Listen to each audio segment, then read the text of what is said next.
So generally speaking, like, you're not just a singer now you're a business owner, you have a production company. And usually the biggest challenge for most business owners is, in your position, as you mentioned, your music is also a cultural and political dimensions to it, right? So how do you see your business? What is your cultural responsibility, and what is a business opportunity? And how do you balance your responsibility to your society and your culture with opportunity to make money? Because ultimately a business needs to make something for it to survive and function. So how do you balance those two things? There is need for culture reservation as the elder generation is really fading out. There is need for culture reservation. And one of the best ways I came to realize is reserving our heritage and culture through art. There are people who do crafts. There are people who do sculpts. There draw those people who do drawing. I do preserve our culture and heritage through arts. What are some of the best traditions that we have that were done those days? The easiest way and entertaining way is to preserve through arts, and there is need for that because most of the young people today are being born in the urban areas. They don't know terminologies of our old days. They don't know the rites of passage. They don't know the things we call Esambo Yefwe. Esambo Yefwe literally means our heritage. And that's why I named my band Esambo Yefwe. That is our heritage. So most of the things that we do, and it's our responsibility and it's my duty. And I realized this after I became one of the best producers of our native music in the region.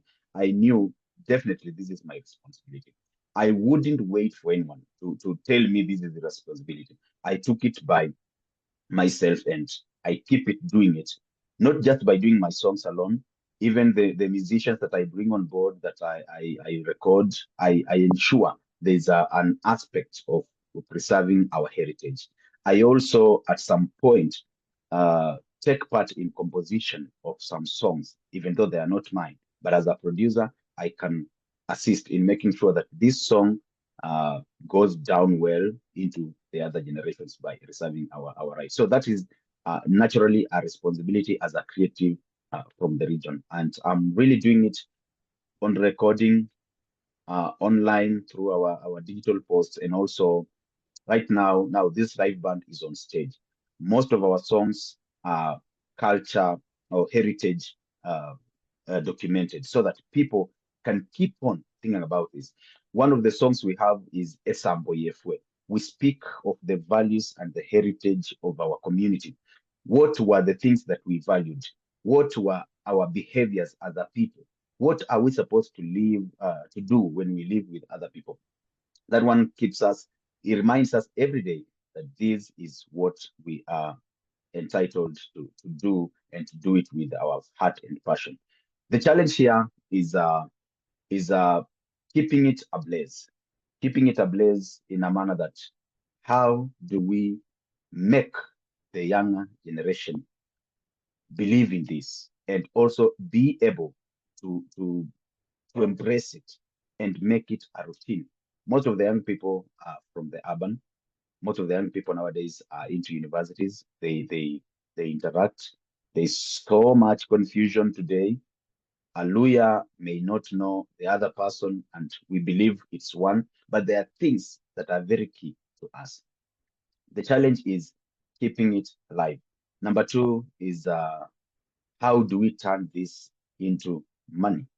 Now, since all the production, all the preparation requires financial, and you may find that we may not be having uh, policies in place to assist some of these things. You see, I'm doing it from my own for the passion, but again, it must translate into money.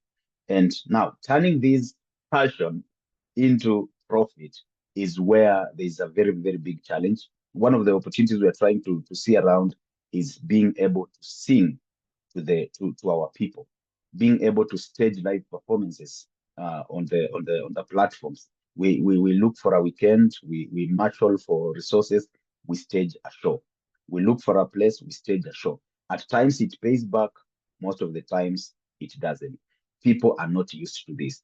People are used to go into a club while they're taking their drink, someone is singing for them. The music that you may be singing to people who are in a club might be very different from what we are doing, because most of our songs we want them to be able to keep our heritage alive. You may find they may not be very nice to people who are in a club singing. This means we need a separate stage. We need a stage particularly or precisely set up for the heritage. We need a stage set up precisely for particular songs, which is we're trying, but it's very, very difficult even to find partners and sponsors to come on board and make it a big event. But we believe gradually we shall be there. Another thing is we have people who love this music who are in the diaspora, and possibly most of the time they ask, "Can you be able to come over? Can you be able to do this and that? We want to get you guys here to entertain us." But now you come and find out that the logistics are a little bit way expensive. Like carrying a band of 12 people all the way to UK, all the way to the States needs a very good plan, and it's really costly. As much as this can be an opportunity to allow these people maybe get some more financial muscle, it becomes a challenge when the opportunity is there, but you cannot be able to fund it. Basically, the biggest challenge here is how do we turn this from a passion into a profit? It's really still dwindling. Streaming platforms and distribution platforms also have been a challenge to us. When you want to do a vernacular tune and you put it on a platform, you look at the language list, the language is not there.